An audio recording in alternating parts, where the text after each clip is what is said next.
வணக்கம் நண்பர்களே. இன்று நம்ம பார்க்க போகும் நீதி கதை சின்ன முயலின் புத்திசாலித்தனம்.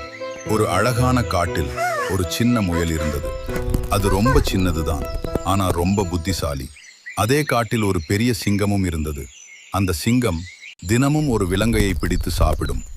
எல்லா விலங்குகளும் அதனால் பயந்து நடுங்கின.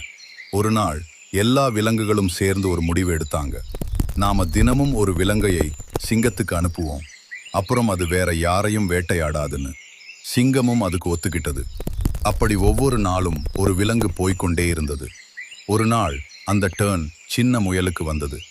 முயல் என்ன நினைச்சதுன்னா, நான் போயிட்டே இருந்தா நிச்சயமா சிங்கம் என்ன சாப்பிடும், ஆனா நான் புத்திசாலித்தனமா ஏதாவது செய்யணும்னு. அது சிங்கம் இருக்கும் இடத்துக்கு போறதுக்கு லேட்டா கிளம்பிச்சு. சிங்கம் கோபமா ஏன் இவ்வளவு தாமதம்னு கேச்சது. முயல் அமைதியா சொன்னது, அண்ணா, நான் வந்துட்டு இருந்தப்போ இன்னொரு சிங்கம் என்னை தடுத்து நான் தான் இந்த காட்டின் ராஜான்னு சொன்னது.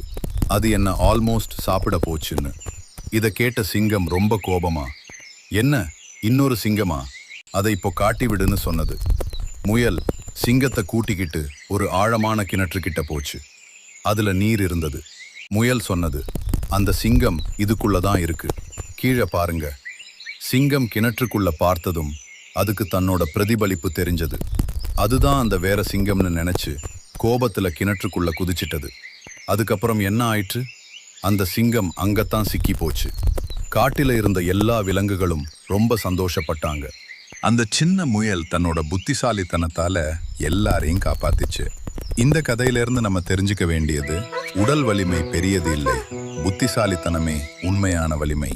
இந்த கதை உங்களுக்கு பிடிச்சிருந்தா லைக் பண்ணுங்க, கமெண்ட்ல உங்க கருத்தை சொல்லுங்க, சேனலுக்கு சப்ஸ்கிரைப் பண்ண மறக்காதீங்க. பார்த்ததுக்கு நன்றி நண்பர்களே.